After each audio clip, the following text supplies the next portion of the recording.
The old sheriff sat on the porch of Silver Creek's only saloon, watching the sunset paint the desert in hues of gold and crimson. The newcomers had been pestering him all evening about the legend of Thornton Ranch, about whispers in the ground and land that remembered, about justice that came not from man's law, but from the earth itself. "Tell us, Sheriff Tanner," the youngest of them pressed. "Is it true? Did the ground really open up to reveal a murdered man's bones?" Emmett Tanner's weathered hand moved to his vest pocket, where a small woven basket had rested for over 20 years now. He smiled faintly, the scar along his jaw deepening with the expression. "The land remembers," he said simply, and then he began to tell them the story. The Arizona sun was a cruel master that day, burning the land until it shimmered like glass. Dust clung to everything, the cactus spines, the horses' manes, even the sweat on men's faces. Out there on the wide stretch of Silver Mesa, power didn't belong to the law or God. It belonged to Jedediah Thornton, the richest cowboy in 3 counties. In the dead of night, when darkness shrouded the Thornton Ranch and only the coyotes dared to howl at the moon, Jedediah Thornton bolted upright in his bed. Sweat drenched his nightshirt, plastering it to his chest like a second skin. His heart hammered against his ribs as if trying to escape. The whisper that had awakened him still echoed in his mind, as real as if someone stood beside his bed, lips pressed against his ear. "The earth holds the memory of all that passes upon it, Thornton. The land never forgets." Jed dragged a trembling hand down his face, feeling the rough stubble against his palm. The room was empty, silent save for the ticking of the grandfather clock in the corner. But the dream, no, the nightmare, still clung to him like the desert heat. He'd seen Thomas Blackhawk again. The Apache scout's body sprawled across sun-baked sand, blood seeping into the thirsty earth. Those eyes, those damned eyes, staring directly at him, not with hatred, but with something worse, understanding, as if Thomas had always known it would end this way. "5 years," Jed muttered to the darkness. "5 years in the ground, and you still won't let me be." He swung his legs over the side of the bed and reached for the whiskey bottle he kept on his nightstand. It was the third night in a row the dead Apache had visited his dreams. The third night of waking to those whispered words that made no sense yet chilled him to the bone. Jed knew what others would say if he told them. That it was just his conscience, that guilty men often saw ghosts. But Jedediah Thornton had never considered himself a guilty man. Ambitious, yes, ruthless when necessary. But in this harsh land, those were virtues, not sins. He tipped the bottle to his lips and let the amber liquid burn away the memory of Thomas Blackhawk's eyes. Dawn broke over the Dragoon Mountains, painting the sky in stripes of gold and crimson. From the porch of his 2-story ranch house, Jedediah Thornton surveyed his kingdom. His cattle roamed farther than most men could ride in a day, and his name carried weight heavier than a rifle barrel. He liked it that way. Jed was a tall man, handsome in a sharp, merciless way. Sunburned skin, pale blue eyes that missed nothing, and a smile that appeared only when he got what he wanted. When Jed rode into town, the saloon fell quiet. When he spoke, folks listened. And when he got angry, people made themselves small and invisible because nothing was more dangerous than an angry Thornton with whiskey in his blood. "Luther," he called, and seconds later his ranch foreman appeared from the barn, wiping his hands on a rag. Luther Wade was a sturdy man with shoulders like an ox and eyes that had seen too much to be easily surprised. He'd been with Jed for 15 years, and if he suspected some of his boss's dealings weren't entirely above board, he kept those thoughts buried as deep as fence posts in the Arizona hardpan. "Saddle my horse," Jed ordered, "and get the boys ready. We're riding to the trading post." "All of them?" "Just Mason, Hawkins, Price, and Santos. That should be enough." Luther nodded and disappeared into the barn without another word. Jed turned back to the vista before him, rolling hills dotted with sagebrush and mesquite, cattle grazing in the distance, and beyond them the mountains that marked the edge of the Apache reservation. His reservation, if today's meeting went as planned. The land agent had sent word last week. For the right price, Jed could expand his holdings right up to the trading post near the edge of the reservation. Push those Apache families farther back. More land meant more cattle meant more money. And money in this godforsaken country was the only thing that truly mattered. Or so Jed had always told himself. He touched the brim of his hat, a superstitious gesture he'd developed over the years when thinking about a deal. But as his fingers brushed the worn leather, the memory of last night's dream flashed through his mind. The desert keeps its secrets until it chooses to reveal them, Thornton. He shook his head to clear it. Just a dream. Nothing more. Sheriff Emmett Tanner sat at his desk in the Silver Creek jailhouse, staring at the telegram in his hand. The paper was wrinkled from being read too many times, the words blurring together. It was from the federal land office in Tucson, inquiring about old boundary maps and property deeds. Routine business, they said. Emmett knew better. He was a man carved from the harsh landscape itself. Weathered face, graying temples, eyes that had seen too much death during the war between the states and after. A long scar ran from his temple to his jaw, a souvenir from a Confederate saber at Shiloh. But the deepest wounds, the ones no one could see, came from the choices he'd made after the war. Choices that had bound him to Jedediah Thornton in ways he sometimes wished they hadn't. The door to the jailhouse swung open, momentarily flooding the room with blinding sunlight. "Morning, Sheriff," said Henry, the telegraph operator, tipping his hat. "Got another one for you." Emmett folded the first telegram and tucked it into his vest pocket before accepting the new one. "More routine business?" "Couldn't say. They don't pay me to read 'em." But Henry lingered, eyes curious. News was currency in a town as small as Silver Creek, and the telegraph operator was usually the richest man around. Emmett broke the seal and unfolded the paper. His face remained impassive as he read, but something in his eyes hardened. "Thank you, Henry," he said, his tone making it clear the conversation was over. When the door closed behind the disappointed telegraph operator, Emmett allowed himself a soft curse. The new telegram was from an old Army contact in Washington. It confirmed what he'd feared. Someone was asking questions about land boundaries along the Apache reservation. Specifically about surveys conducted by a scout named Thomas Blackhawk 5 years ago. Thomas Blackhawk. The name alone was enough to send a cold shiver down Emmett's spine. He pulled open his desk's drawer and withdrew a half-empty bottle of bourbon in a glass. As he poured himself a finger's worth, he glanced at the wanted posters on his wall.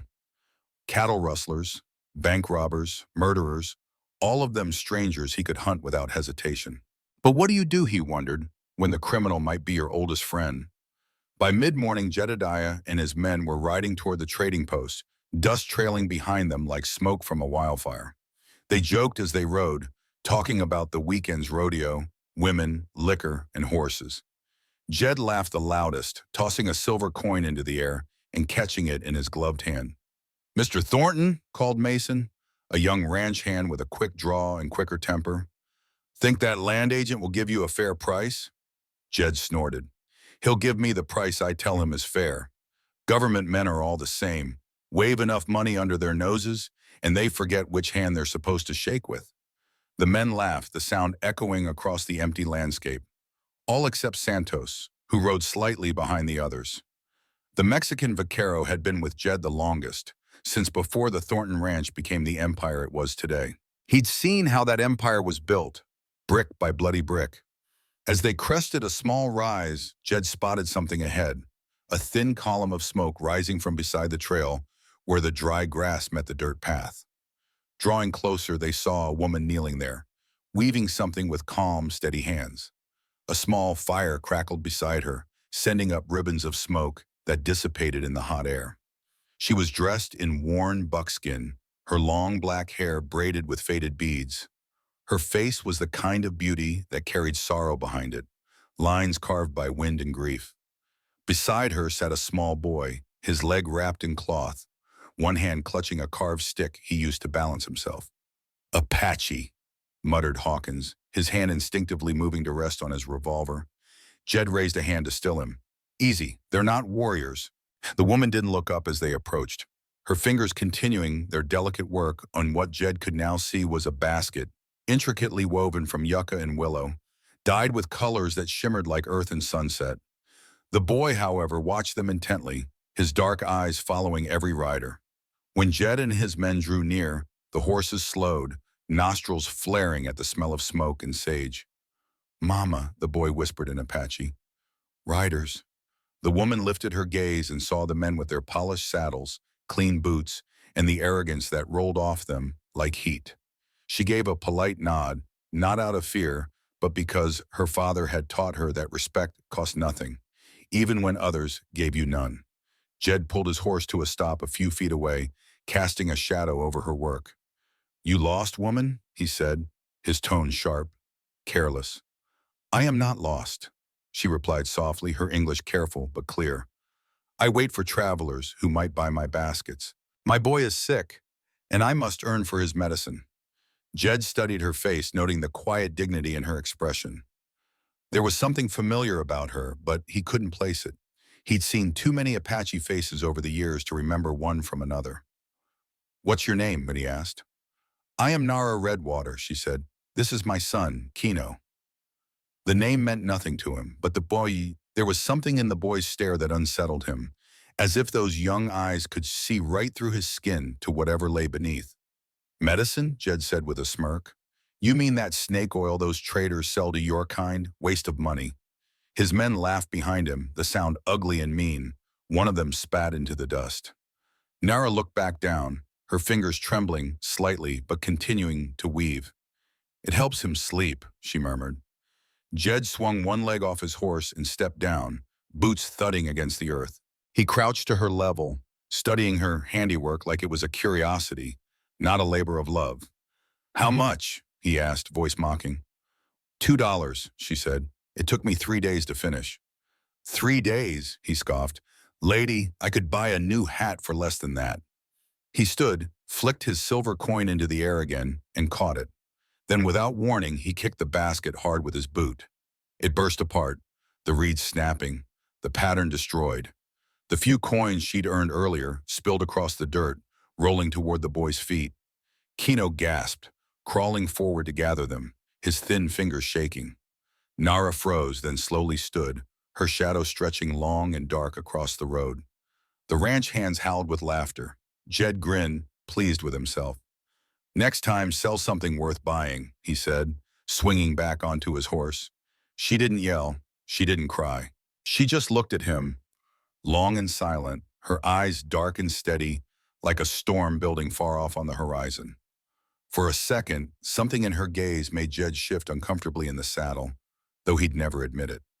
As he turned the horse to leave, Kino whispered to his mother in Apache, words Jed couldn't understand.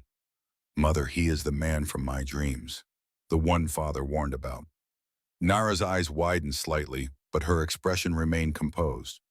She replied to her son in their language, then looked directly at Jed again. "The land does not only remember the actions of men," she said in English, her voice carrying clearly on the still air, "but also the blood of those who have fallen upon it." A chill ran down Jed's spine, though he couldn't have explained why. The words made no sense, yet they echoed the whispers from his nightmare. For a moment, he almost asked her what she meant, but pride stopped him. Instead, he spurred his horse forward, his laughter carrying down the road, mixing with the whisper of the wind. When the sound faded, the world felt hollow and still. Nara knelt and began to gather the pieces of her ruined basket. Her hands moved slowly, as though each broken reed cut her skin. Kino pressed the scattered coins into her palm and looked up, his lip trembling. "Why did he do that?" he asked in their language. "Because he has forgotten that all things are connected," she replied softly. "The earth, the sky, the water, and the blood we spill upon them." Was that truly the man from my dreams, the one who hurt father? Nara stroked his hair, her eyes distant.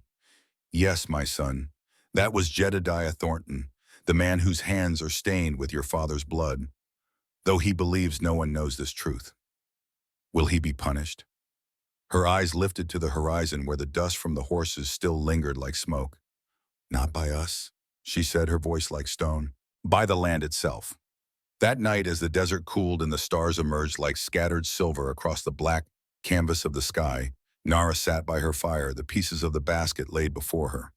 She wove them back together, not perfectly, but with patience. Kino lay curled beside her, coughing in his sleep. In the flickering firelight, Nara's face transformed. No longer the submissive woman Thornton had seen by the roadside, Her features now held power and purpose. She was not merely a basket weaver, not merely a widow.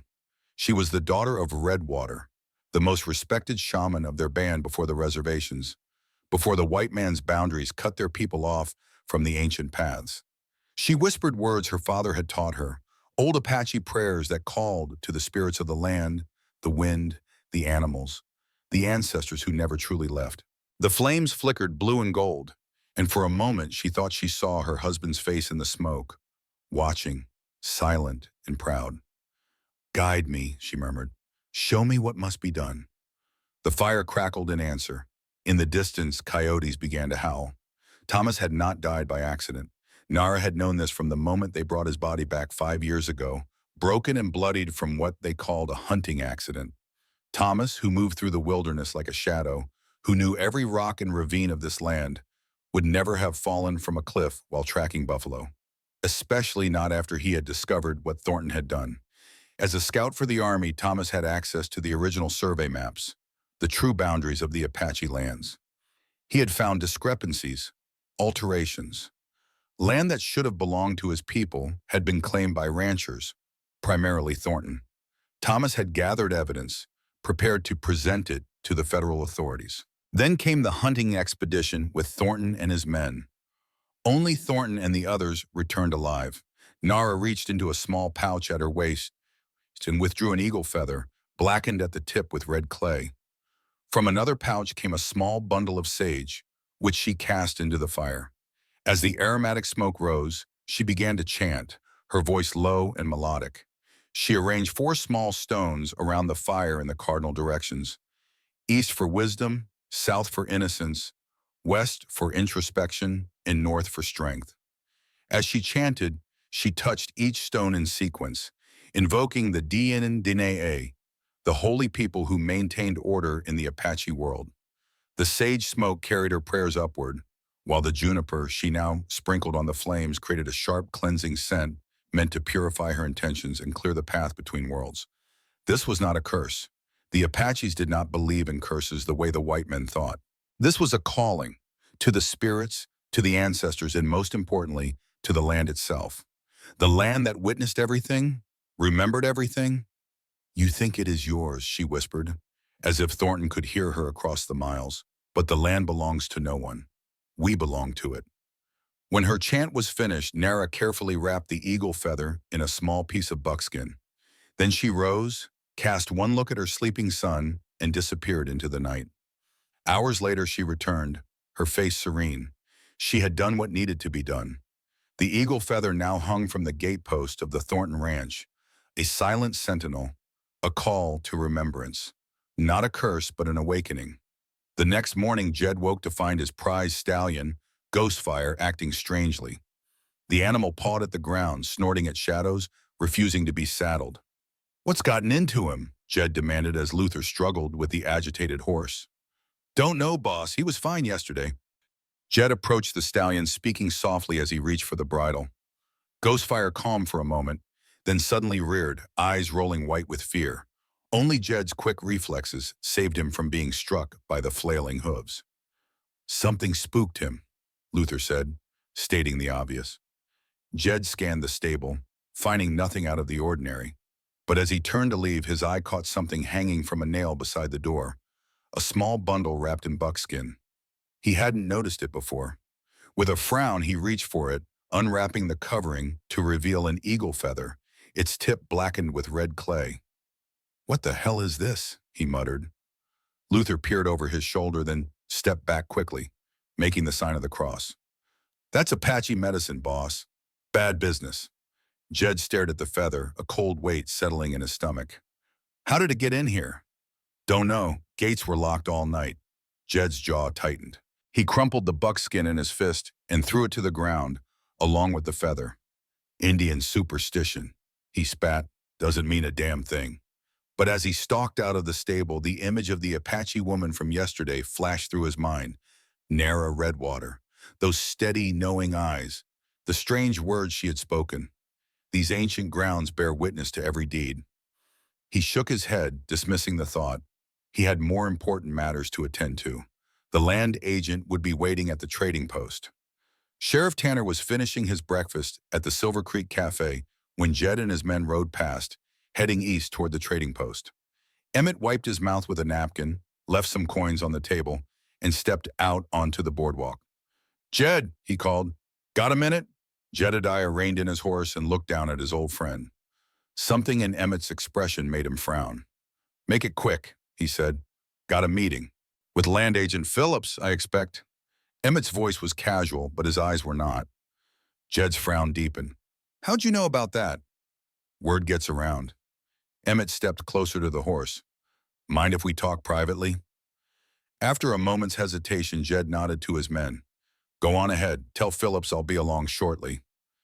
When they were alone, Emmett led Jed to the alleyway beside the cafe, away from curious eyes and ears. "What's this about, Emmett?" The sheriff pulled the telegram from his pocket. "Got this yesterday from the Federal Land Office. They're reviewing old boundary claims along the reservation." Jed's face hardened. "So? So they're specifically asking about surveys from 5 years ago." The color drained from Jed's face, though his expression remained defiant. "Ancient history. All my deeds are in order." "Are they?" Emmett's voice was quiet. "Because I got another wire this morning. They're sending a federal marshal to investigate discrepancies in the boundary lines. Specifically, discrepancies found by an Apache scout named Thomas Blackhawk before his accident." At the mention of the name, Jed's hand moved unconsciously to his gun belt, a tell Emmett had noticed more than once over the years. "What are you implying?" "I'm not implying anything, Jed. I'm telling you that the past is catching up. If there's something I should know—" "There's nothing to know," Jed cut him off. "Blackhawk fell during a buffalo hunt.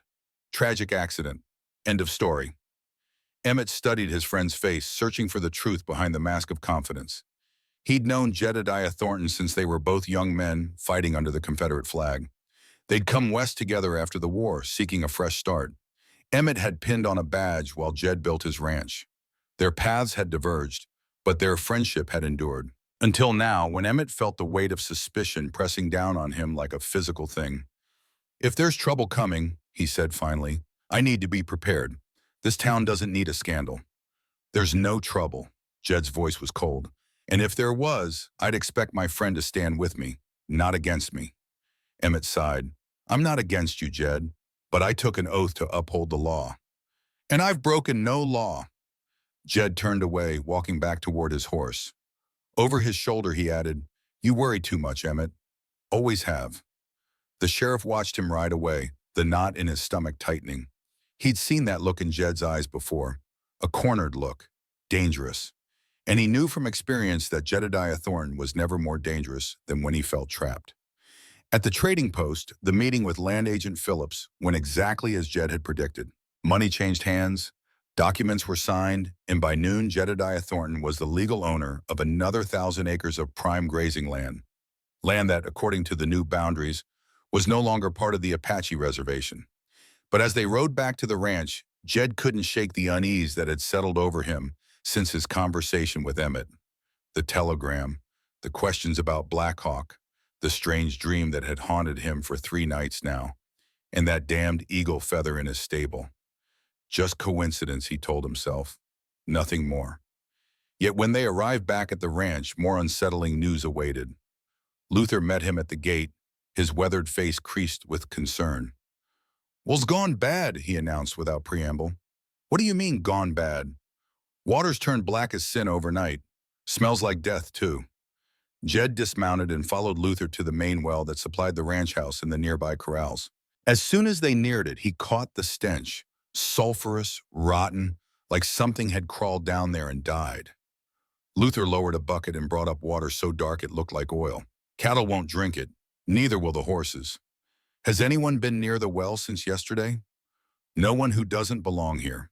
Jed stared at the foul water, a chill running through him despite the afternoon heat.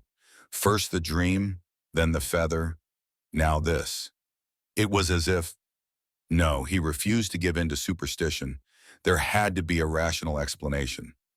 "Get some men to ride the property line," he ordered.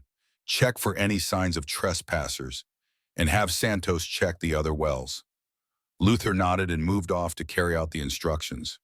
Jed remained by the well, staring into the dark water as if it might reveal its secrets. Instead, for just a moment, he thought he saw a face reflected beside his own.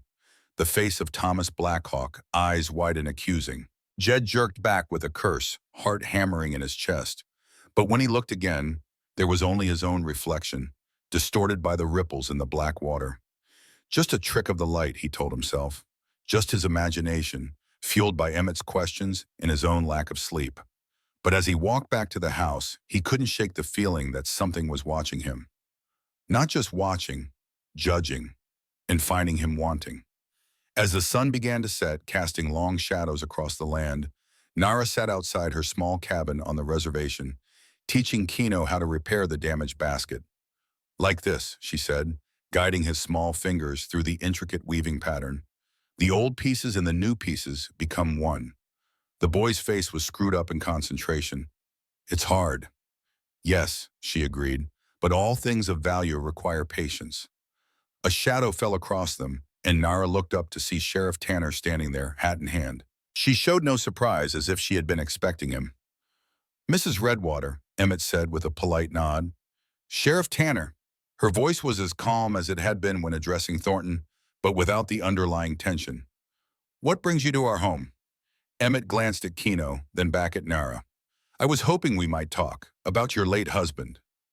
A flicker of something, pain, perhaps, or wariness, crossed Nara's face. "Kino," she said softly, "go inside and prepare the tea for our guest." The boy looked at the sheriff with undisguised suspicion, but obeyed his mother, using his walking stick to help himself up and limping into the cabin. When they were alone, Nara gestured to a simple wooden bench beside her. "Sit, Sheriff. You have come a long way to ask about the past." Emmett settled onto the bench, his badge catching the last rays of the setting sun. "I received word from the Federal Land Office. They're investigating boundary disputes along the reservation. Your husband's name came up. Thomas was a good man," she said simply. "He believed in truth. I know he worked as a scout for the Army, that he helped with the land surveys." Nara's hands continued their work on the basket, her fingers moving with practiced precision. "Yes, he knew every hill and valley of this land. He was proud to map it correctly so that the boundaries would be fair." Emmett watched her hands, mesmerized by their steady movement. "Did he ever mention discrepancies, problems with the maps?" Now Nara's hands stilled. She looked directly at Emmett, her dark eyes seeming to peer into his soul. "Why do you ask questions when you already know the answers, Sheriff Tanner?" The blunt response caught him off guard. "I'm not sure what you mean." "You were there," she said softly, "the day my husband died. You rode with Thornton on that buffalo hunt." Emmett's throat went dry. "Yes," he admitted, "but I wasn't with them when it happened. I was tracking a different herd." Convenient.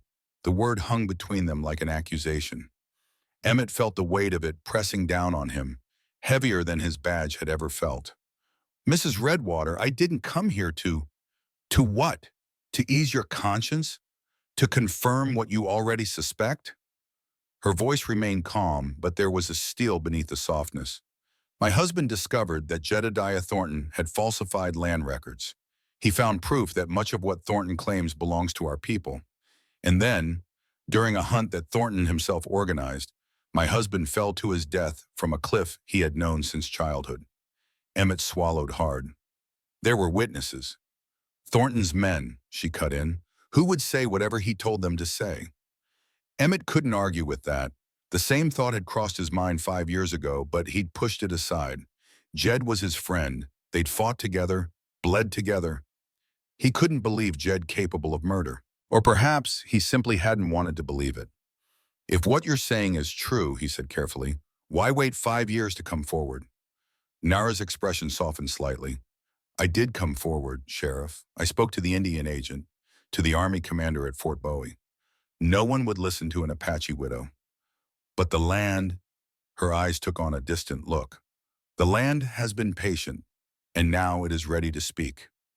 Something in her tone sent a shiver down Emmett's spine. "What do you mean?" Kino emerged from the cabin carrying a wooden tray with a pot and cups. The conversation paused as Nara poured tea for the three of them.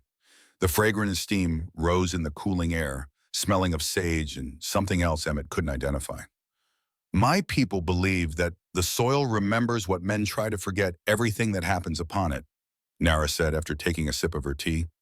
Every footstep, every word spoken, every drop of blood spilled. It holds these memories like a mother holds the memory of her child's first steps. And sometimes when a great wrong has been done, the land will find a way to make that wrong known. Emmett frowned. Are you saying what? That the land is going to testify against Thornton? A small, enigmatic smile touched Nara's lips. I am saying, Sheriff, that truth is like water. You can dam it, divert it, even bury it deep underground. But eventually it will find its way to the surface. She reached into a pouch at her waist and withdrew something, holding it out to him. A folded piece of paper, yellowed with age. My husband was not just a scout, she said. He was a keeper of records. This is a copy of the true boundary map, drawn by his own hand. The original is hidden where Thornton will never find it. But this copy I give to you because I believe you are a man who values truth over friendship. Emmett stared at the map, not reaching for it. To accept it felt like a betrayal of Jed, but to refuse it felt like a betrayal of his badge, of everything he claimed to stand for. After a long moment, he took the map, carefully unfolding it. The lines were precise, the landmarks clearly marked. And indeed, the boundary it showed placed much of Thornton's ranch within the Apache reservation. Why give this to me now, he asked. Because the land has begun to speak, she replied, and you are one of the few who might listen before it is too late. Too late for what? Nara's gaze moved beyond him, toward the distant mountains now silhouetted against the darkening sky. Too late for Thornton to make peace with what he has done. Emmett refolded the map and tucked it inside his vest. Mrs. Redwater, I can't promise what I'll do with this information. Jed Thornton has been my friend for 30 years. And how long has justice been your duty, Sheriff? She asked gently. The question struck him like a physical blow. He stood, settling his hat back on his head. Thank you for the tea, he said, voice gruff with emotion. And for your time. As he turned to leave, Kino suddenly spoke in English, his voice small but clear. Sheriff, do you hear them too? The voices in the ground? Emmett stopped, looking back at the boy. What voices? Kino's eyes were wide, earnest. The ones that whisper at night. Father says they're waking up to tell the truth. Kino, Nara chided softly. It's all right, Emmett said, though a chill had run through him at the boy's words. No, son, I don't hear any voices. Mr. Thornton does, Kino said with the certainty of a child. He hears them every night now. Emmett looked questioningly at Nara, but her face had become unreadable. Good evening, Sheriff, she said. The path back to town is clear, even in the growing dark. Just follow the voice of your conscience.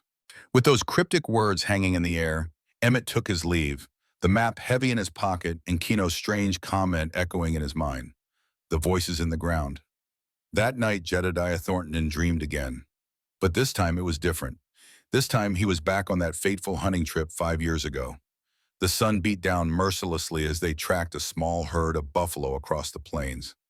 Thomas Blackhawk rode slightly ahead, his keen eyes reading signs in the dust that were invisible to the others. In the dream, Jed saw himself right up beside the Apache scout, his voice low so the others couldn't hear. You've been busy, Blackhawk, Dream Jed said, asking questions about land boundaries, poking your nose where it doesn't belong. Thomas didn't look at him, his eyes fixed on the horizon. I only seek the truth, Mr. Thornton. Truth is whatever men with power say it is, Dream Jed replied. And in these parts, I'm the man with power. Now Thomas did turn, his dark eyes meeting Jed's pale blue ones without fear. The land knows the truth, Mr. Thornton. It remembers what truly belongs to whom. The dream shifted. They were at the edge of a cliff, the buffalo herd visible in the valley below. Thomas had dismounted, studying the ground for tracks. Dream Jed also dismounted, but instead of looking for tracks, he checked to make sure the others were out of sight around the bend. Then he drew his revolver. You've become a problem, Blackhawk, Dream Jed said. Thomas turned, saw the gun, but showed no fear. Will killing me change the truth? It'll change who knows it, Dream Jed replied and pulled the trigger. The bullet struck Thomas in the chest. He staggered back, eyes wide with shock, but not surprise. As he fell backward over the cliff edge, his final words drifted up. This sacred earth carries the echoes of the past, Thornton. The land never forgets. Jed woke with a strangled cry, the echo of the gunshot still ringing in his ears. He was drenched in sweat, his nightshirt clinging to him like a shroud.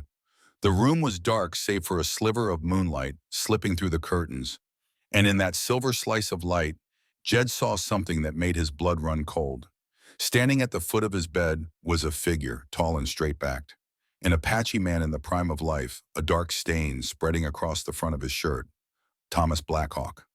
Jed scrambled backward, pressing himself against the headboard. His hand fumbled for the revolver he kept in his nightstand drawer, but his fingers closed around emptiness. "You're not real," he whispered hoarsely. "You're dead."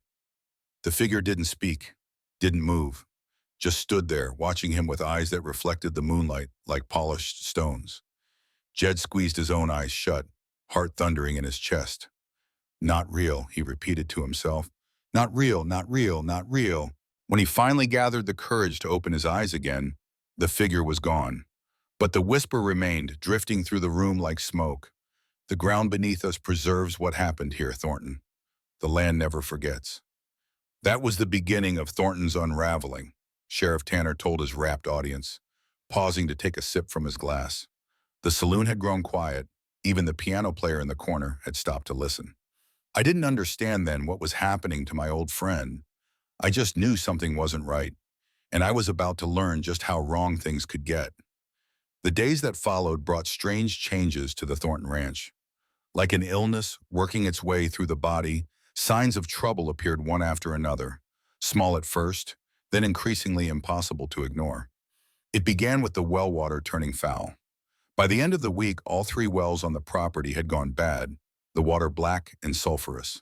Jed was forced to have water hauled in from town, an expense that made his jaw clench with anger. Then the cattle began to fall ill. A strange fever swept through the herd, causing the animals to stumble, and as though the ground itself was trying to swallow them. The veterinarian Jed summoned from Silver Creek could find no cause. "Never seen anything like it," the man admitted, wiping sweat from his brow as they stood among the suffering beasts. "It's like they're being poisoned, but I can't figure out how." "Poisoned?" Jed's eyes narrowed. "By whom?" The veterinarian shrugged helplessly. "Could be something in the soil, or maybe—" "Maybe what?" Jed demanded when the man hesitated. "Well, some of the ranch hands are saying—" He trailed off, suddenly wary of the dangerous glint in Jed's eye. "Saying what?" The veterinarian swallowed hard. "That the land is cursed, Mr. Thornton. That something's wrong with it." Jed's laugh was sharp, brittle. "Superstitious nonsense. I pay them to work cattle, not spread ghost stories." But later that night, alone in his study with a bottle of whiskey, Jed couldn't shake the veterinarian's words. Cursed land. The phrase echoed in his mind, mingling with the memory of Nara Redwater's steady gaze and the ghostly figure at the foot of his bed. He hadn't slept properly in over a week. Every night the dreams came, sometimes of Thomas Blackhawk, sometimes just the whispering, as if the very walls of his house had learned to speak. He had taken to drinking himself into a stupor, hoping for dreamless sleep, but even unconsciousness offered no refuge. The whispers followed him there too. A knock at the door startled him from his thoughts. "What is it?" he called, voice rough with whiskey and exhaustion. Luther entered, hat in hand, his weathered face grave. "2 more hands quit today, boss. That makes 5 this week."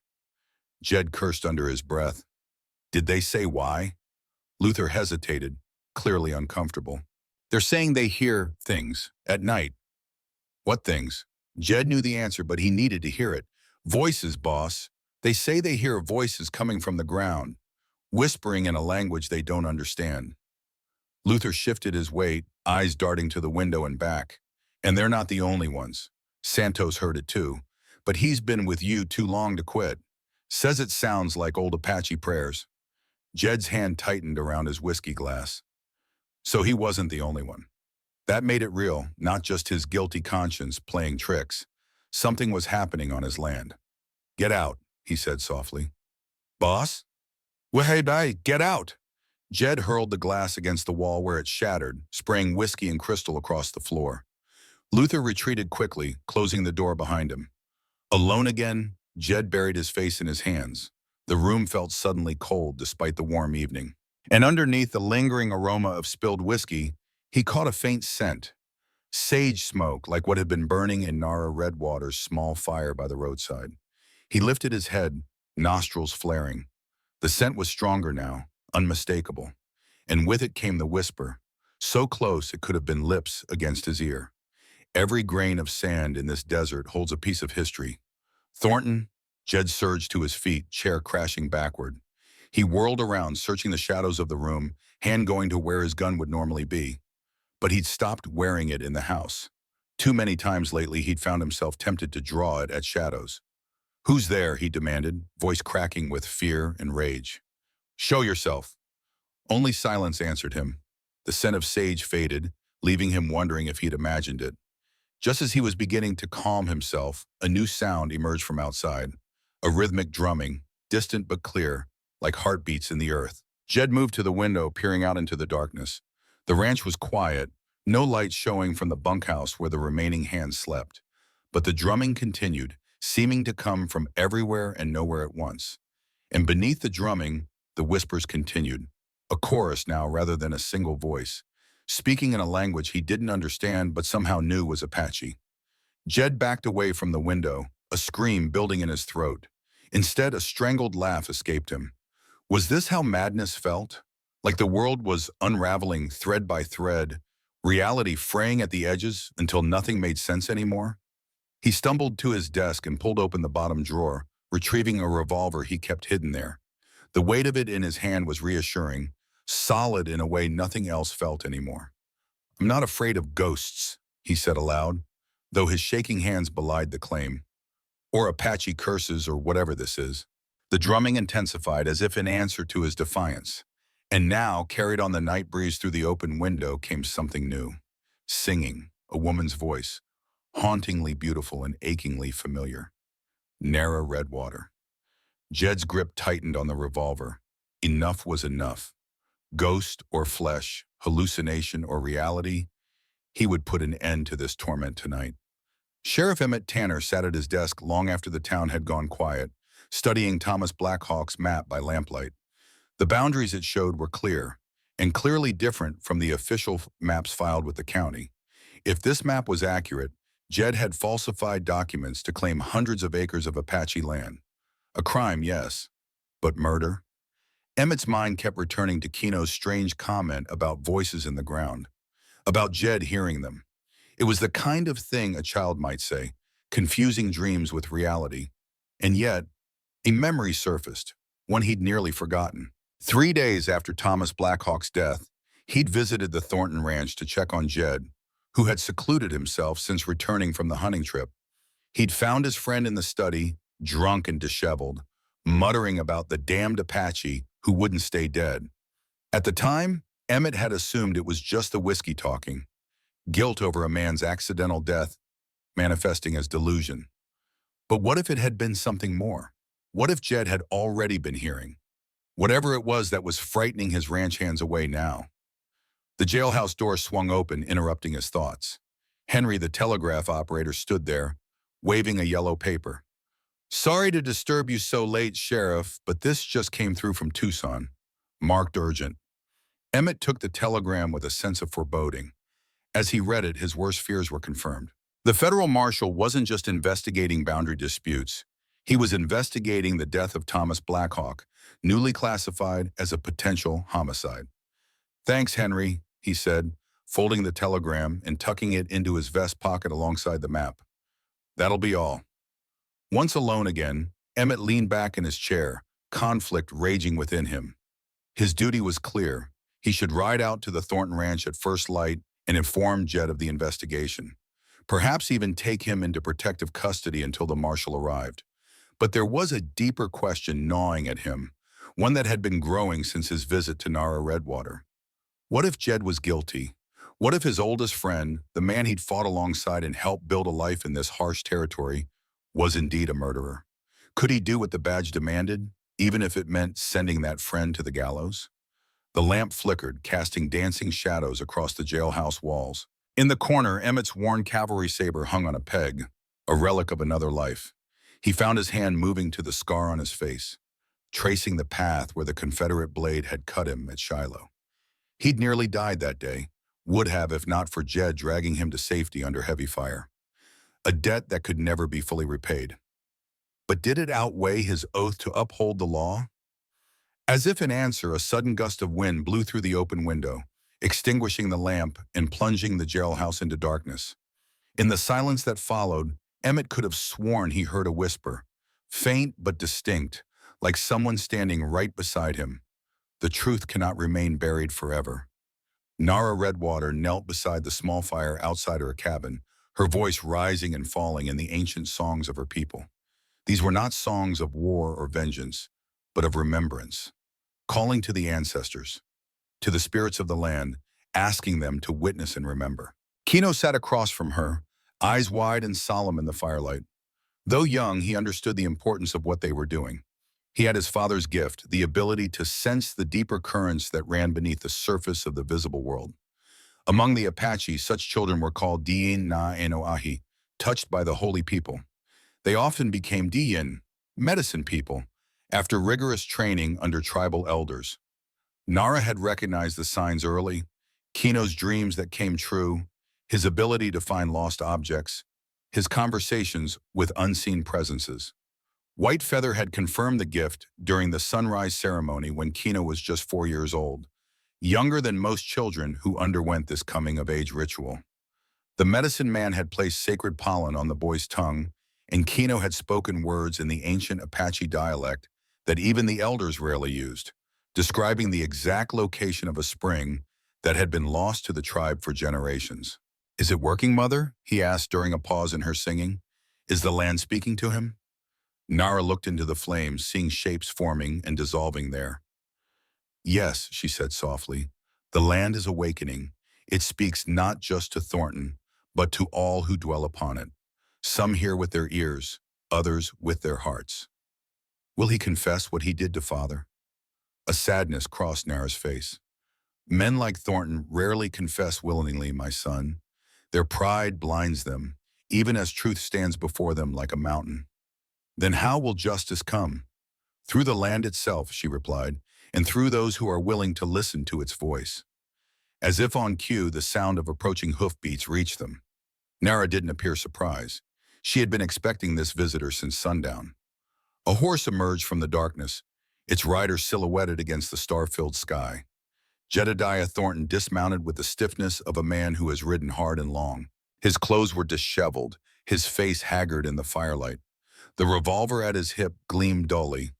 "Mrs. Redwater," he said, his voice hoarse, "we need to talk."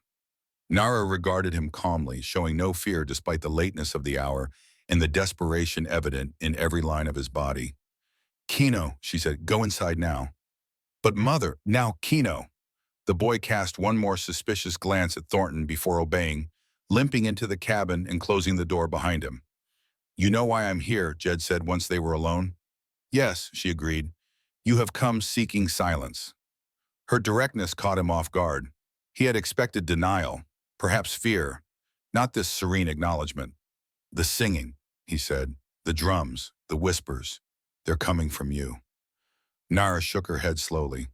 "I sing to honor my ancestors and to comfort my son. The drums you hear are not of my making. And the whispers," her gaze intensified, "those come from the land itself, Mr. Thornton. From the blood that soaks it." Jed's hand moved to his gun, though he didn't draw it. "I want it to stop." "Some things cannot be stopped once they have begun," she replied. "The truth is like water from a broken dam.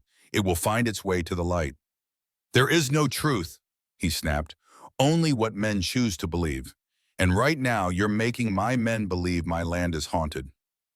"Your land?" Her voice remained calm, but there was steel beneath it. "The earth belongs to no one, Mr. Thornton. We are merely its temporary caretakers." "Spare me your Apache philosophy," he snarled. "I know what you're doing. Some kind of trick. Herbal smoke to make us hallucinate. Snakes in the wells. I don't know how, but you're behind it." Nara's expression softened. almost to pity. You seek a simple explanation because the truth frightens you too much to face. I have cast no curses. I have poisoned no wells. I have only asked the land to remember, and it has answered. Jed took a menacing step forward. Make it stop, or I swear. You will what? She interrupted. Kill me as you killed my husband? Add more blood to soil already soaked with it? Jed froze, the color draining from his face. I don't know what you're talking about. 5 years ago, Nara said, each word precise and cutting, my husband discovered that you had falsified land records to steal Apache territory. He gathered evidence to expose you, and then he died during a hunting trip that you organized. A man who had walked these hills since childhood somehow fell from a cliff he knew as well as the lines of his own palm. Jed's breathing became shallow, his eyes darting to the shadows beyond the firelight, as if expecting to see Thomas Blackhawk's ghost materialize there. It was an accident, he insisted, but his voice lacked conviction. We both know it was not, Nara replied. Just as we both know that what haunts you now is not my doing, but the consequence of your own actions. The spirits of this land guard the truth of what occurred, Mr. Thornton, and now it demands the truth be known. You can't prove anything, he said, desperation creeping into his tone. No one will believe an Apache widow over me. Perhaps not, she conceded, but they will believe the evidence my husband gathered before his death, the original boundary maps he copied, the sworn statements from the surveyors, all of which now rest in the hands of those who can act upon them. Jed staggered slightly, as if physically struck. You're bluffing. Sheriff Tanner no longer thinks so, Nara said, nor does the federal marshal who arrives from Tucson tomorrow. The news hit Jed like a physical blow. His hand moved to his gun again, this time drawing it. The barrel wavered as he pointed it at Nara. Tell me where the evidence is, he demanded, voice cracking. Tell me, or I swear I'll... You'll what? She asked quietly. Silence me as you silenced Thomas? And then what? Will you silence my son as well? And after him, the sheriff?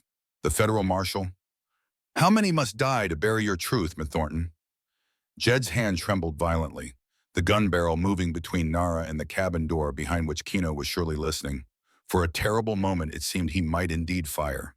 Then from beneath their feet, a low rumbling began. The ground trembled, slightly, causing the flames of Nara's fire to dance and waver. The rumbling grew into a sound, not quite a voice, but something between a groan and a sigh, as if the earth itself was exhaling. Jed stumbled backward, eyes wide with terror. The gun slipped from his nerveless fingers, falling to the dirt. What is that? He gasped. Nara remained seated, unmoved by the phenomenon. The land speaks, she said simply. It has been patient, but its patience grows thin. The rumbling subsided, leaving an eerie silence broken only by Jed's ragged breathing. He stared at Nara as if seeing her for the first time, not as an Apache woman to be dismissed, but as something ancient and powerful, a force he could neither understand nor control. What do you want from me? He whispered. I want nothing from you, she replied. It is the land that wants the truth, and it will have it, with or without your cooperation. Jed backed away, nearly tripping over his own feet in his haste. He scrambled onto his horse, not even bothering to retrieve his dropped revolver. This isn't over, he called, but the threat sounded hollow even to his own ears. No, Nara agreed as he wheeled his mount around. It is only beginning. She watched him gallop into the darkness, then calmly reached down to pick up the gun he had abandoned. It was a fine weapon, well-crafted and expensive. Like the man who had carried it, its outward beauty concealed a deadly purpose. Nara set it aside and resumed her singing, her voice rising once more to the star-filled sky. But now there was a new note in the ancient melody, a note of certainty, of approaching conclusion. The land had begun to speak, and soon its voice would be too loud for anyone to ignore. Dawn broke over Silver Creek, painting the dusty streets and weathered buildings in hues of gold and pink. Sheriff Emmett Tanner had barely slept, his mind too full of questions, his conscience too heavy with unresolved conflicts. He was saddling his horse when a rider appeared at the edge of town, coming fast. Even at a distance, Emmett recognized Jedediah Thornton's distinctive posture in the saddle. But as the rider drew closer, Emmett realized something was wrong. Jed's clothes were filthy, his face haggard, his eyes wild. He looked like a man who had ridden through hell itself. "Jed?" Emmett called as his friend reined in before the jailhouse. "What happened to you?" Jedediah dismounted awkwardly, nearly falling. Emmett moved quickly to steady him, alarmed by the trembling he felt beneath his hand. "Need to talk," Jed mumbled, his voice rough as sandpaper. "Inside." Emmett led him into the jailhouse, concern deepening as he noted Jed's missing gun belt. In all the years he'd known him, Jedediah Thornton had never been without his revolver. Once inside, Jed collapsed into a chair, head in his hands. Emmett poured him a cup of coffee, strong and black, from the pot that had been simmering on the stove since before dawn. "Drink," he ordered, pushing the cup toward his friend. "Then tell me what's going on." Jed took the cup with shaking hands, spilling some of the hot liquid onto his already soiled trousers. He didn't seem to notice the burn. "She knows, Emmett," he said after gulping down half the coffee. "The Apache woman. She knows everything." Emmett's stomach tightened. "Nara Redwater?" Jed's head snapped up. "You've spoken to her." It wasn't a question. Emmett nodded slowly, watching his friend's face crumple with the realization. "She came to me," Emmett admitted. "She had a map, Thomas Blackhawk's map, showing the true boundaries of the reservation." "And you believed her?"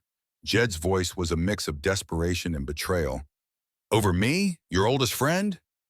Emmett sighed heavily. "I don't know what to believe anymore, Jed, but I received a telegram last night. The federal marshal is coming to investigate Thomas Blackhawk's death. They're calling it a potential homicide now." Jed's laughter held an edge of hysteria. "Potential? There was nothing potential about it, Emmett. I put a bullet in his chest and watched him fall over that cliff." The confession, so baldly stated, hit Emmett like a physical blow. He had suspected, yes, had even begun to believe.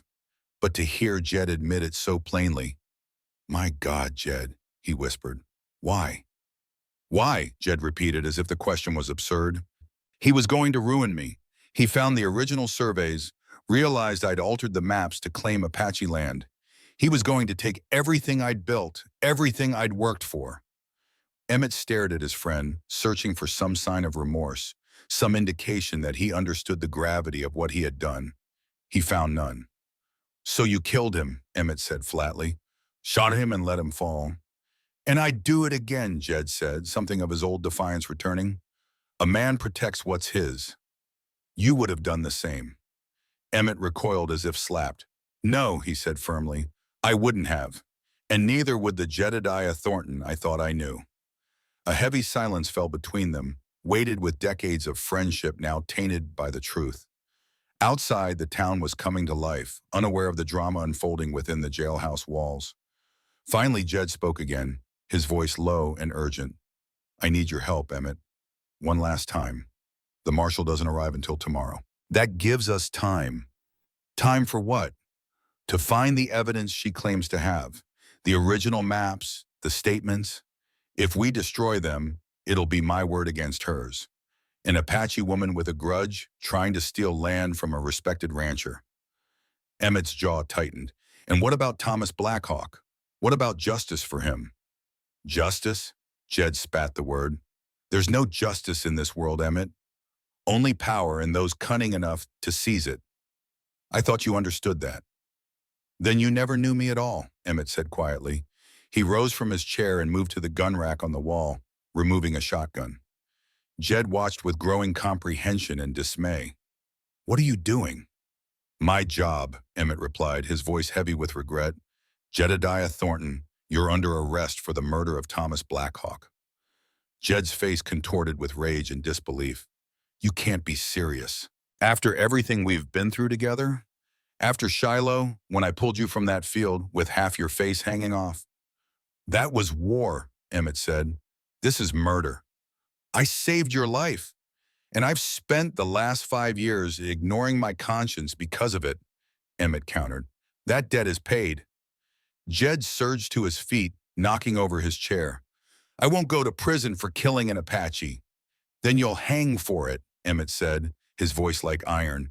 "But either way, you'll answer for what you've done." For a moment, it seemed Jed might lunge at him, unarmed as he was. Instead, he took a step backward, a calculating look entering his bloodshot eyes. You don't have the evidence yet, he said. Just her word and a copy of a map that could have been drawn by anyone.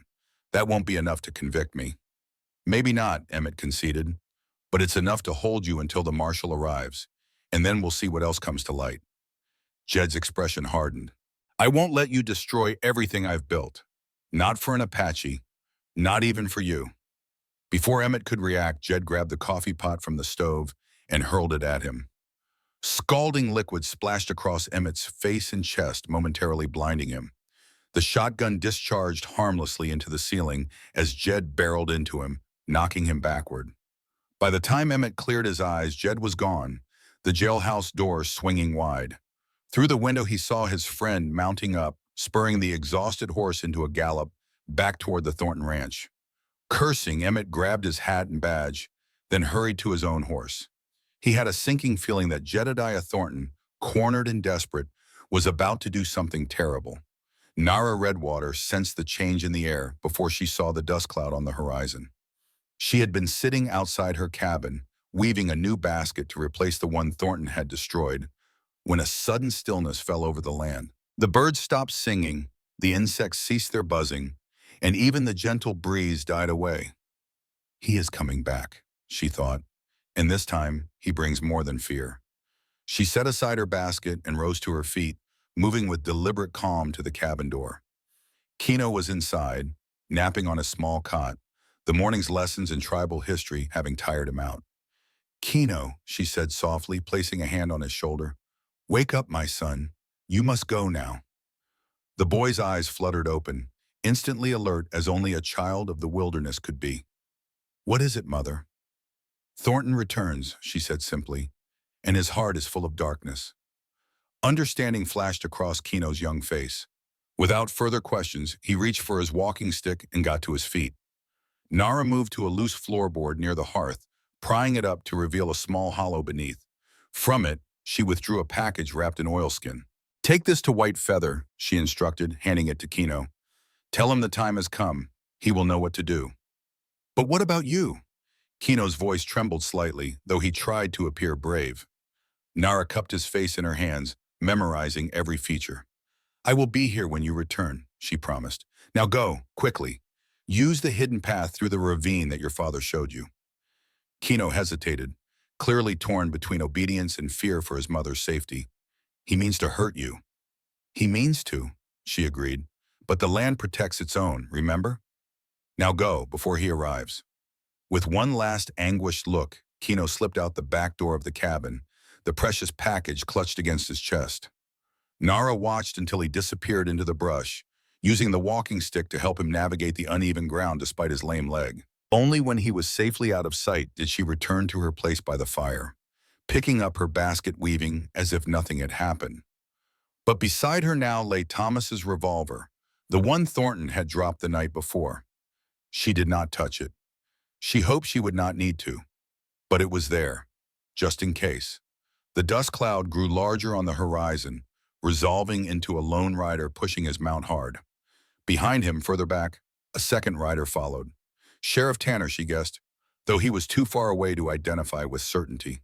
Nara continued weaving, her fingers steady despite the approaching danger. She had known this moment would come from the first time she had performed the ritual to awaken the land's memory. The confrontation was inevitable, necessary even, for the truth to finally emerge. Jedediah Thornton arrived in a cloud of dust and rage, his horse lathered and heaving. He half fell from the saddle, stumbling toward her with wild eyes and clenched fists. Where is it? He demanded without preamble. Where's the evidence? Nara looked up at him calmly, her hands never pausing in their work. Good morning, Mr. Thornton, she said, as if greeting an expected guest. You seem troubled. Don't play games with me, woman, he snarled, looming over her. Where are the original maps? The statements? I know you have them. I had them, she corrected gently. Now they are on their way to those who will use them wisely. Jed's face contorted with fury. His gaze darted to the cabin, then back to her. The boy, he realized. You sent the boy with them. Nara said nothing, but her silence was confirmation enough. Where did he go? Jed grabbed her arm, yanking her to her feet. The half-finished basket fell to the ground. Tell me. He is beyond your reach now, she replied, wincing at his painful grip but maintaining her dignity. As is the truth you have tried so hard to bury. With a roar of frustration, Jed shoved her aside and stormed toward the cabin, clearly intending to search it. Nara stumbled but kept her footing, watching as he disappeared inside. The sound of destruction followed. Furniture being overturned, floorboards being torn up, everything Nara and Kino owned being tossed aside in Thornton's desperate search.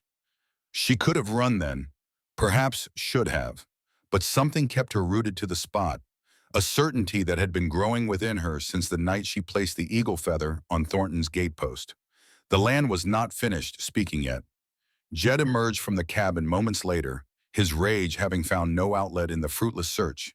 His eyes fell on Nara, standing exactly where he had left her. "You've ruined me," he said, his voice oddly calm now, more frightening than his earlier shouting. "Everything I built, everything I worked for, gone because of you and your dead husband." "No," she replied, "not because of us.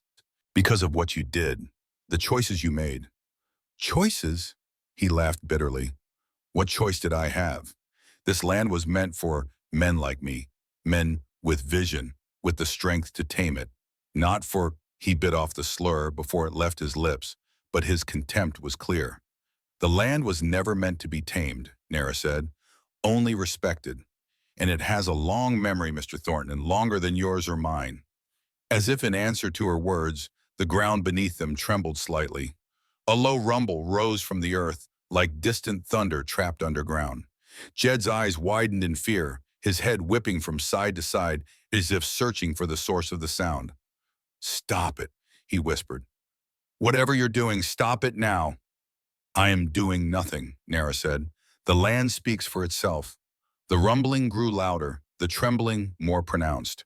Small pebbles danced on the hard-packed earth. From the cabin came the sound of something heavy falling. And then, carried on a wind that seemed to come from nowhere, the whispers began. The same whispers that had haunted Jed's dreams, but louder now, clear enough that even Nara could hear them. "The Mesa's memory is longer than any man's, Thornton. The land never forgets." Jed clapped his hands over his ears, but the voices only grew louder, surrounding him, pressing in from all sides. His face contorted in terror and rage, a cornered animal with nowhere left to run. His eyes fell on the revolver lying beside Nara's abandoned basket, his own gun left behind the night before. With a desperate lunge, he grabbed it, swinging the barrel toward her. "Make it stop!" he screamed over the ghostly chorus. "Make it stop, or I swear to God I'll kill you where you stand." Nara regarded him with sad eyes, making no move to flee or to defend herself. "It cannot be stopped now," she said. "The truth is rising, like water from a spring. You can no more stop it than you can hold back the dawn." Jed's finger tightened on the trigger, his face a mask of conflicting emotions: fear, rage, desperation. For a moment it seemed certain he would fire. Then a new voice cut through the supernatural cacophony. Sheriff Emmett Tanner, approaching on foot, his own gun drawn.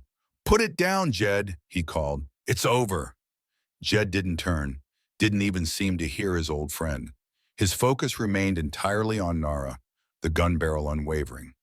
"I should have killed you that day on the road," he said, his voice strangely calm amid the swelling whispers. "Ended this before it began."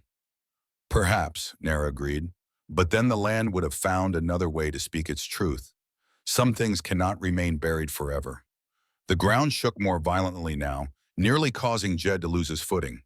Dust rose from the dry earth, swirling around them like miniature dust devils. And with it came a new sound, a voice both Jed and Nara recognized instantly. Thomas Blackhawk's voice, clear as the day he died. "You cannot silence the earth itself, Thornton." With a howl of terror and rage, Jed squeezed the trigger. "I still hear that gun shit in my dreams sometimes," Sheriff Tanner said, his voice dropping almost to a whisper. The saloon was absolutely silent now, every person leaning forward slightly, hanging on his every word. "What happened next?" "Well, that's when the land truly spoke, and when I finally had to choose between friendship and justice." He looked down at the small basket in his palm, turning it gently in the lamplight. "You see, some truths can be buried, but they always find their way back to the surface. Always." The gunshot cracked across the desert like thunder, echoing off distant mesas. But Nara Redwater still stood, unharmed. In the fraction of a second before Jed pulled the trigger, Sheriff Emmett Tanner had thrown himself forward, crashing into Jed with the full force of his body. The bullet went wide, kicking up dust several feet to Nara's right. Both men tumbled to the ground in a tangle of limbs and curses.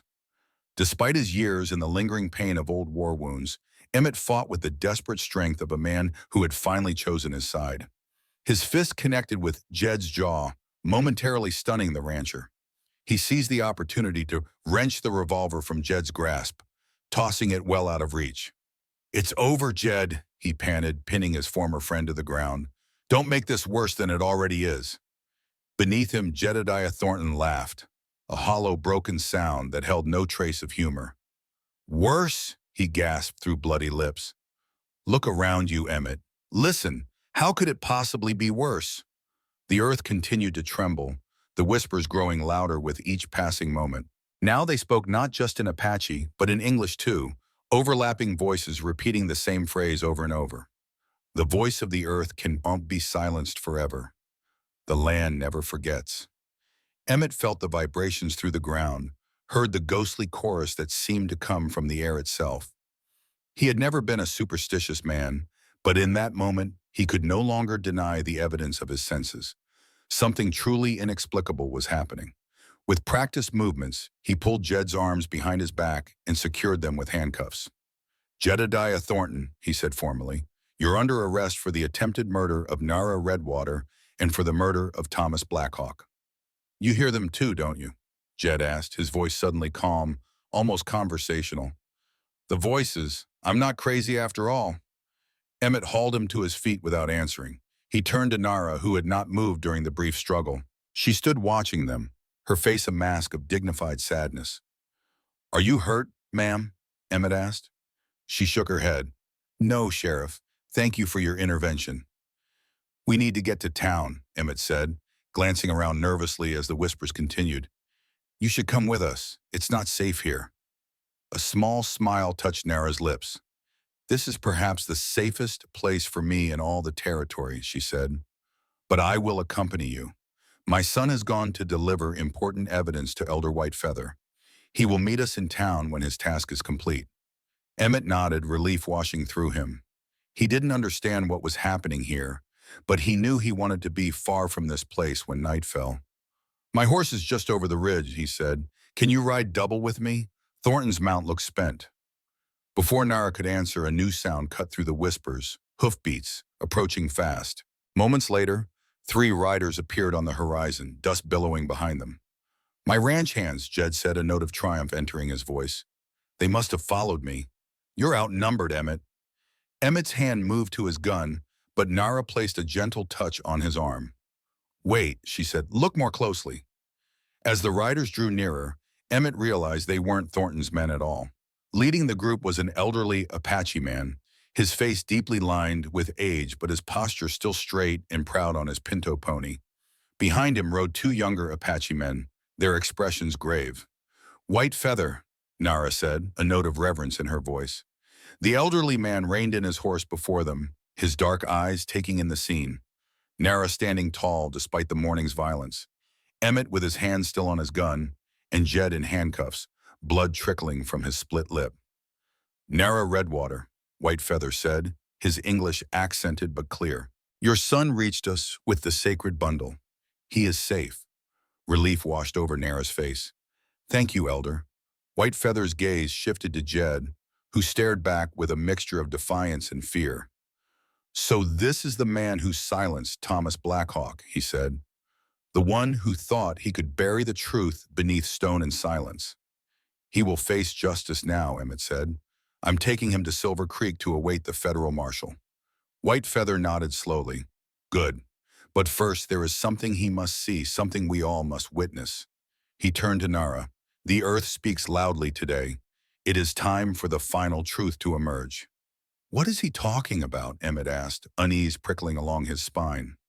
Nara's eyes held a strange mixture of sorrow and satisfaction.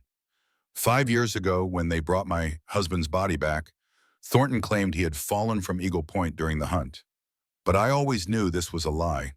Thomas would never have fallen from those cliffs. He didn't fall, Jed said suddenly, his voice hollow. I shot him. Point blank. Then I watched him go over the edge. White Feather's expression remained impassive. Yes, but that is not the only lie you told that day, is it, Thornton? Jed's head snapped up, his bloodshot eyes widening. What do you mean? You told them where his body could be found, the elder continued, at the base of Eagle Point. But that too was a lie. A heavy silence fell, broken only by the continuing whispers from the earth. Emmett looked between White Feather and Nara, confusion evident on his face. I don't understand, he said. If Thomas didn't fall from Eagle Point, where is his body?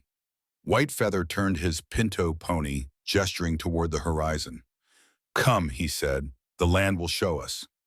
They made a strange procession across the desert, White Feather and his two companions leading the way, followed by Emmett on his horse with Jed riding double, his hands still cuffed behind him. Nara rode Thornton's mount, which had recovered enough for a slow journey. The whispers followed them, rising and falling like distant conversations carried on the wind. The ground continued to tremble occasionally, subtle vibrations that made the horses nervous.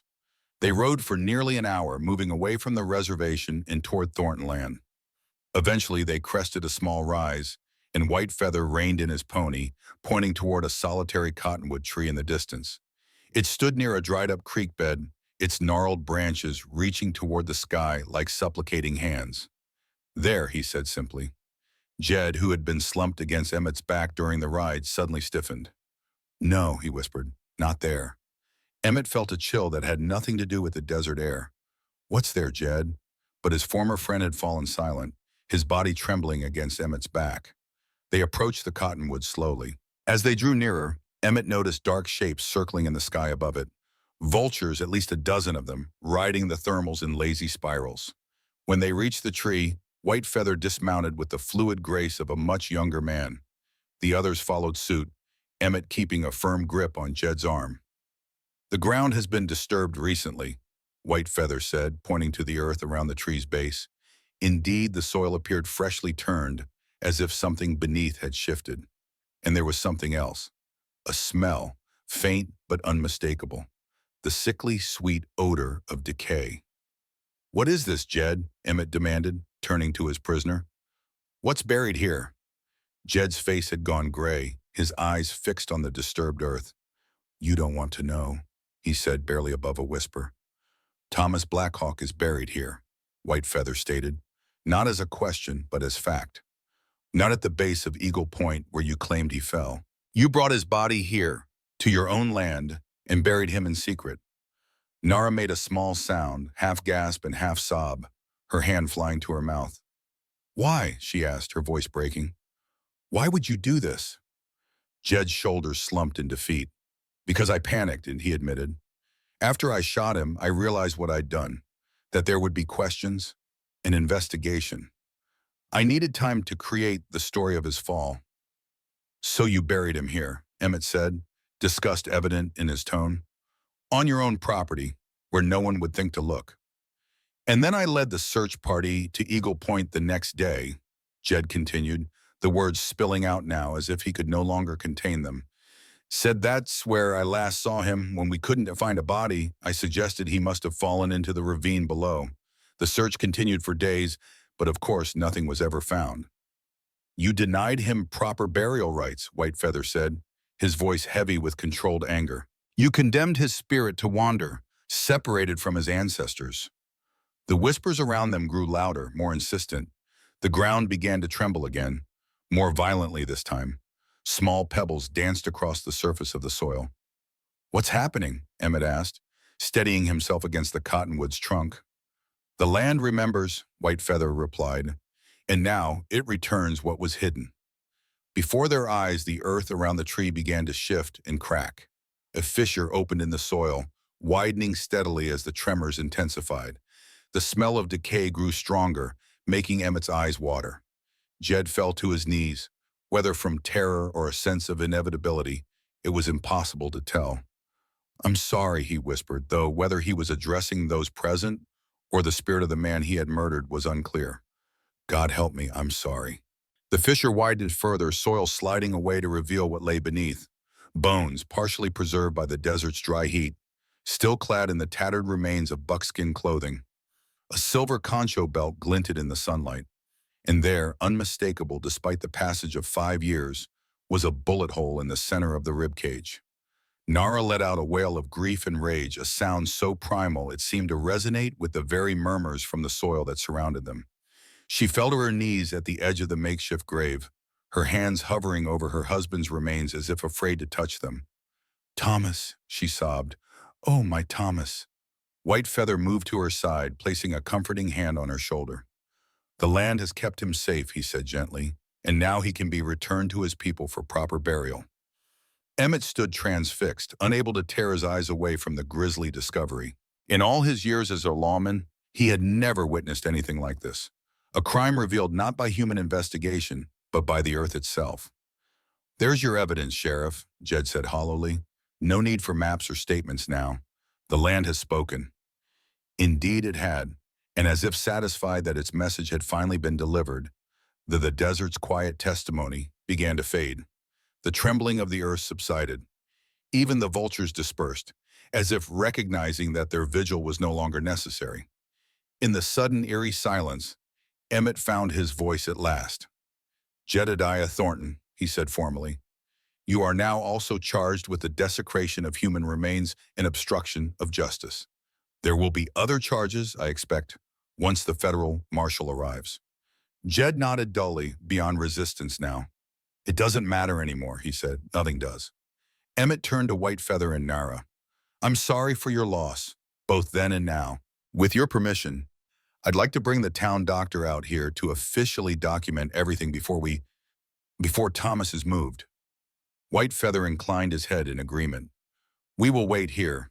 Our people will come to help prepare Thomas for his journey to the ancestors." "I'll ride to town immediately," Emmett said. "Will you be all right here with him?" He gestured to Jed, who remained on his knees, staring blankly at Thomas's exposed remains. "He can do no more harm now," White Feather said. "The truth has broken him as he once broke it." Emmett helped Jed to his feet and led him to a nearby boulder, where he secured the handcuffs to a protruding root of the cottonwood. It was an unnecessary precaution. Jedediah Thornton was a defeated man, emptied of all resistance. "I'll return as quickly as I can," Emmett promised, mounting his horse, with the doctor and a wagon. As he rode away, he cast one last glance over his shoulder. White Feather and his companions had begun to sing, a low, mournful chant that floated across the desert. Nara remained kneeling by the grave, her hand now resting gently on her husband's bones. And Jed sat slumped against the tree, his head bowed, listening to the song of grief as if it were his own funeral dirge. The land had remembered. The truth had emerged at last, and nothing would ever be the same again. The news spread through Silver Creek like wildfire. By the time Emmett returned with Dr. Holloway in a wagon, a crowd had gathered at the edge of town, eager for details of what they were calling the miracle at Thornton Ranch. Emmett refused to speak, focusing on the grim task at hand. Even Dr. Holloway, a pragmatic man with little patience for superstition, was visibly shaken. 30 years of medicine," he whispered to Emmett, "and I've never seen anything like this." "Just document everything thoroughly," Emmett instructed. "The marshal will want a complete report."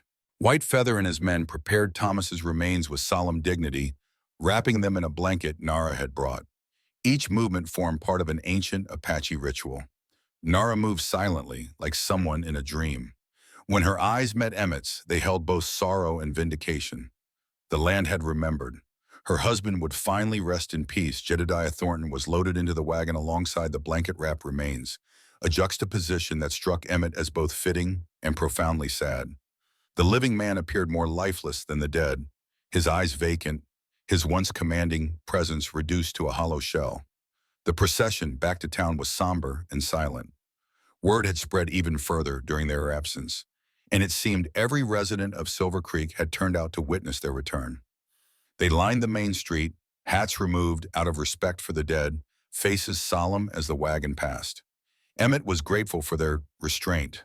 There were no jeers for Thornton, no calls for immediate justice, just a collective holding of breath, a community confronting the revelation that one of their most prominent citizens had been living among them as a murderer for 5 years. At the jailhouse, Emmett personally escorted Jed to a cell. The former rancher moved like an automaton, offering no resistance as the door clanged shut behind him. "Do you need anything?" Emmett asked, an old habit of courtesy that felt strangely out of place given the circumstances. Jed looked up at him with empty eyes. "Can you make the hushed voices of the ancients stop?" Emmett frowned. The earth's soft accusations? They're gone, Jed. Everything's quiet now." A bitter smile twisted Jed's bloodied lips. "Not in here," he said, tapping his temple. "They'll never stop in here." There was nothing Emmett could say to that. With a heavy heart, he left his former friend alone with the ghosts of his past and returned to the street, where the rest of the procession was continuing toward the church. Thomas Blackhawk would rest there overnight before being returned to the reservation for proper burial the next day. As darkness fell, Emmett stared at the blank report page. After a dozen failed attempts, he settled for the bare facts. Thomas Blackhawk's remains were discovered on Thornton property. Thornton confessed to the murder in concealing the body. The motive was Blackhawk's discovery of land fraud. The physical evidence would speak for itself. The whispers, the trembling earth, the grave opening itself, those would become local legend, stories for campfires and generations to come. The sound of the jailhouse door opening roused him from his thoughts. Nara Redwater stood there, her face composed once more, though her eyes remained shadowed with grief. "Mrs. Redwater," Emmett said, rising from his chair, "I didn't expect to see you again today." "I wanted to thank you," she said, stepping fully into the room, "for your help, for believing me when others would not." Emmett nodded awkwardly. "I was just doing my job. Belatedly, perhaps." A small smile touched her lips. "No, you were following your conscience, even when it led you against your friend. That took courage." "Not as much courage as you've shown these past 5 years," he replied, "raising your son alone, waiting for justice that must have seemed would never come." "I always knew it would come," she said with quiet certainty. "The land remembers. I just had to be patient enough to let it speak in its own time." Emmett gestured to a chair. "Would you like to sit? Can I offer you some coffee?" She shook her head. "No, thank you. I cannot stay long. My son is waiting at the church with Thomas. But there is something I wish to give you." From a pouch at her waist, she withdrew a small object and held it out to him. It was a miniature basket, no bigger than the palm of his hand, woven in the same intricate pattern as the one Thornton had destroyed on that fateful day. The pattern was not merely decorative but told a story through its geometry. The zigzag representing lightning and power, the stepped pyramid design symbolizing mountains and permanence, the spiral at its center depicting the journey of life. Apache women learned these patterns from childhood, each one carrying meaning that connected the maker to her ancestors. The willow and yucca fibers were gathered with prayers at specific times of year, and the black walnut and berry dyes were prepared with ceremonies that honored the plant's sacrifice. Such baskets were more than containers. They were vessels of memory, prayer made tangible. "What is this?" Emmett asked, accepting it with care. "A reminder," Nara said, "that even the smallest vessel can hold great truths if one is willing to look inside." Emmett turned the tiny basket in his hands, admiring the craftsmanship. "It's beautiful, thank you." "You are a good man, Sheriff Tanner," she said, "one who listens when the land speaks. Remember that in the days to come." With those cryptic words, she turned to leave. At the door, she paused, looking back at him over her shoulder. "May I see him before I go?" Emmett hesitated. It was irregular, allowing a victim's family member access to the accused. But then nothing about this case had been regular from the start. Briefly, he agreed, taking the keys from his desk drawer. "I'll have to be present." She nodded in understanding. Together, they walked to the cells at the back of the jailhouse. Jed sat on his cot, staring at the wall, seemingly unaware of their approach. Only when Emmett cleared his throat did he look up, his eyes widening slightly at the sight of Nara. "You have a visitor, Thornton," Emmett said. Jed rose slowly, moving to the bars. "Come to gloat?" he asked, though there was no real venom in his tone, just exhaustion and defeat. "No," Nara replied. "I came to tell you that I forgive you." The words hung in the air between them, simple yet profound. Jed blinked, clearly stunned. You, what? He managed finally. I forgive you, she repeated. Not for your sake, but for mine. Hatred is a poison I choose not to carry any longer. Jed gripped the bars, his knuckles whitening. Why, he whispered. After everything I did. Because forgiveness is not about forgetting the past, she said. It is about refusing to let it destroy the future. You took my husband from me. You will pay the price for that according to your laws. But my hatred will not bring Thomas back, nor will it heal the wound in my son's heart. Tears welled in Jed's eyes, spilling down his cheeks. I don't deserve your forgiveness, he said brokenly. I didn't even have the decency to give him a proper burial. No, she agreed. You did not. But tomorrow we will lay Thomas to rest with the honors he deserves. His spirit will finally join our ancestors. She reached through the bars, not to touch him, but to place something on the small shelf attached to the cell wall, another tiny basket identical to the one she had given Emmett. What is this? Jed asked. A reminder, she said, echoing her words to Emmett, that even what is broken can be rewoven into something whole. With that, she turned and walked away, her footsteps echoing on the jailhouse floor. Emmett lingered a moment longer, watching as Jed reached for the basket with trembling hands. She's a remarkable woman, Emmett said quietly. Jed nodded, clutching the tiny basket as if it were a lifeline. She is. He looked up, meeting Emmett's eyes for the first time since his confession. I'm sorry, old friend, for everything. Emmett's throat tightened with emotion. Get some rest, Jed. The marshal arrives tomorrow. He walked away then, unable to bear the weight of those apologetic eyes a moment longer. Some wounds, he reflected, would never fully heal. The friendship they had shared was one of them, broken beyond repair by the choices Jed had made. But perhaps, like Nara's basket, something new could be woven from the pieces that remained. Not friendship, but understanding. Not trust, but truth. The dawn broke clear and cold over Silver Break, the rising sun painting the desert in shades of gold and crimson. Emmett stood on the jailhouse porch, watching as riders approached from the east, the federal marshal and his deputies, right on schedule. Inside, Jedediah Thornton sat on his cot, the tiny basket in his hands. He had barely slept, spending most of the night turning the delicate object over and over, as if seeking to understand some hidden message woven into its pattern. The marshal, a stern-faced man named Hollister, listened impassively as Emmett recounted the events of the previous day.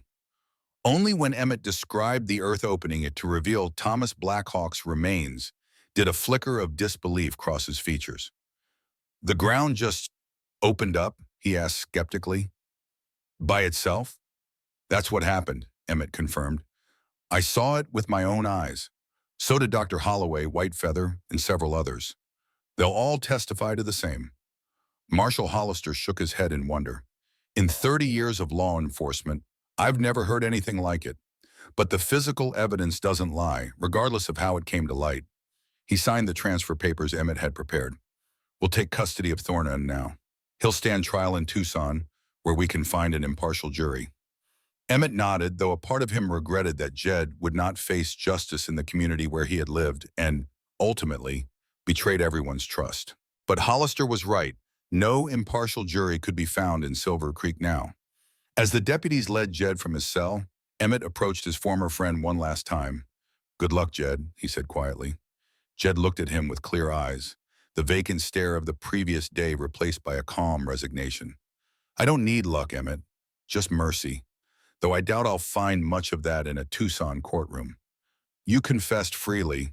That counts for something. Maybe. Jed glanced down at the tiny basket, which he still clutched in his manacled hands. She forgave me, you know.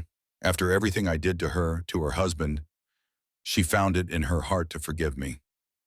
She's a better person than most, Emmett said. Better than me, certainly. Jed hesitated, then held out the basket. Would you give this to her son?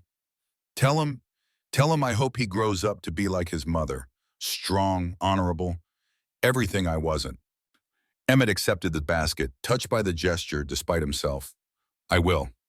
As Jed was led away to the waiting prison wagon, Emmett found himself wondering if his old friend might finally find some measure of peace in accepting responsibility for his actions. The ghostly utterances carried on the wind that had haunted him might never fully disappear, but perhaps they would fade enough to allow him to sleep without nightmares. Or perhaps that was a mercy Jedediah Thornton didn't deserve. The burial of Thomas Blackhawk took place that afternoon on the reservation, beneath the open sky he had loved in life. The entire Apache community gathered to pay their respects, along with a surprising number of Silver Creek residents, including Emmett, Dr. Holloway, and several business owners who had known Thomas during his time as a scout. The ceremony was conducted according to Apache tradition, with prayers and songs that seemed to rise and merge with the desert wind. White Feather led this gathering in the Gayon dance, masked dancers representing mountain spirits who connected the living with the deceased. Their rhythmic movements told the story of Thomas's journey to the next world. Following Apache custom, the mourners had destroyed Thomas's personal belongings after his death to prevent his ghost from being tied to earthly possessions, but ceremonial items were now placed with his remains. A pouch of pollen to mark the path, an eagle feather to carry his spirit upward, and a small clay vessel filled with water for his journey. No one spoke Thomas's name directly during the ceremony, referring to him instead as the one who has gone ahead, as naming the dead was believed to disturb their passage to the afterlife. Nara and Kino stood at the center of it all, dignified in their grief, yet visibly relieved that Thomas would finally rest properly among his ancestors. When the formal rituals were complete and the grave had been filled, the gathered crowd began to disperse. Emmett approached Nara and Kino, who were receiving condolences from White Feather and other tribal elders. "Mrs. Redwater," he said, removing his hat respectfully. "Kino, I wanted to express my sympathies once more." "Thank you for coming, Sheriff," Nara replied. "It means a great deal that you honored Thomas with your presence." Emmett cleared his throat, suddenly awkward. "I have something for you, Kino, from Mr. Thornton." He held out the tiny basket. The boy looked at it warily, making no move to take it. "He wanted you to have it," Emmett explained, "and to tell you that he hopes you grow up to be like your mother, strong and honorable." Kino glanced at Nara, who nodded slightly. Only then did he accept the basket, turning it over in his small hands much as Jed had done. "Thank you," the boy said softly. "Will he be punished for what he did to my father?" Emmett nodded. "Yes, he will. The law will see to that." "And the land," Whitefeather added, placing a gnarled hand on Kino's shoulder. "The land has already passed its judgment, as you witnessed." "The marshal asked me to inform you," Emmett said to Nara, "that the documentation you provided, the maps and statements, will be crucial in the larger investigation into land fraud. It appears Thornton wasn't the only one involved in altering boundary lines. There may be more arrests in the coming weeks." "Thomas would be pleased to know his work was not in vain," Nara said, "that the truth he sought to reveal will help others." "What will you do now?" Emmett asked. "Will you stay on the reservation?" Nara looked out over the desert landscape, her eyes distant. "For now, yes, this is where Thomas rests, where our people have always belonged." She turned back to Emmett with a small smile. "But who knows what the future holds? The land remembers the past, but it does not dwell there. Neither should we." Emmett tipped his hat to her. "You're a wise woman, Mrs. Redwater. If there's ever anything you need, anything at all, you just let me know." As he turned to leave, Kino suddenly spoke up. "Sheriff Tanner?" Emmett looked back. "Yes, son? Do you still have the basket my mother gave you?" "I do," Emmett confirmed, patting his vest pocket where the tiny woven object rested. "I'll keep it with me always, as a reminder." "A reminder of what?" the boy asked curiously. Emmett considered the question, looking from Kino to Nara to the freshly turned earth of Thomas's grave. "A reminder that the truth may be buried for a time," he said finally, "but it can never stay hidden forever. The land remembers, and so must we." Kino nodded solemnly as if Emmett had passed some test he hadn't known he was taking. "The land remembers," the boy repeated, "and so must we." As Emmett rode back to Silver Creek, those words echoed in his mind, mingling with the memory of the ground's gentle reminder rising from the earth. He knew that for the rest of his life, he would never look at the desert landscape the same way again. Never see it as merely dirt and rock and sparse vegetation. The land was alive in ways he had never understood before. To the Indi, as the Apache called themselves, the land wasn't merely soil and rock, but a living entity with its own spirit. Nalgai Biki Hojun, the path of harmony and balance. Each mountain, spring, and valley had its own power and personality. Emmett recalled how Thomas once explained that Apache children learned the stories of each landmark from birth, creating a sacred geography that was both physical map and spiritual guide. They viewed themselves not as owners of the land, but as its relatives and caretakers, bound by kinship obligations that went back countless generations. It witnessed, it remembered, and when necessary, it spoke its truth to those willing to listen. And Emmett Tanner, hardened lawman and skeptic though he had been, found that he was now among those listeners. The desert wind carried sighs of the disturbed earth still, but they no longer frightened him. They reminded him instead of a simple, profound truth that Nara Redwater had known all along. Some things could not remain buried forever. Not bodies, not crimes, not truths. The land remembered. And now, so would he. 20 years later, as the century drew to its close, Sheriff Emmett Tanner, now with hair white as desert sand, made his annual pilgrimage to the cottonwood tree. Though long retired, he still carried the tiny woven basket in his pocket, its fibers worn smooth by decades of worried fingers. At the tree's base, a marker now stood, not Thomas Blackhawk's grave, which rested properly on Apache land, but a simple stone commemorating what had happened there. The cottonwood itself had grown massive, its branches reaching toward the heavens like supplicating hands. Yet still nothing grew within 20 feet of its trunk. Nearby, a young man watched from horseback. Keno Redwater had grown tall and strong, no longer the limping boy but a respected voice among his people. The walking stick he once needed had been transformed into a ceremonial staff, marked with symbols of his father's journey. "Do you still hear them, Sheriff?" Keno called. "The whispers?" Tanner smiled, looking up at the rustling leaves. "Not whispers anymore. Just the wind." He placed his hand against the rough bark. "But I remember." As the sun set over Silver Creek, casting long shadows across the desert, the two men, one Apache, one white, stood in silent communion.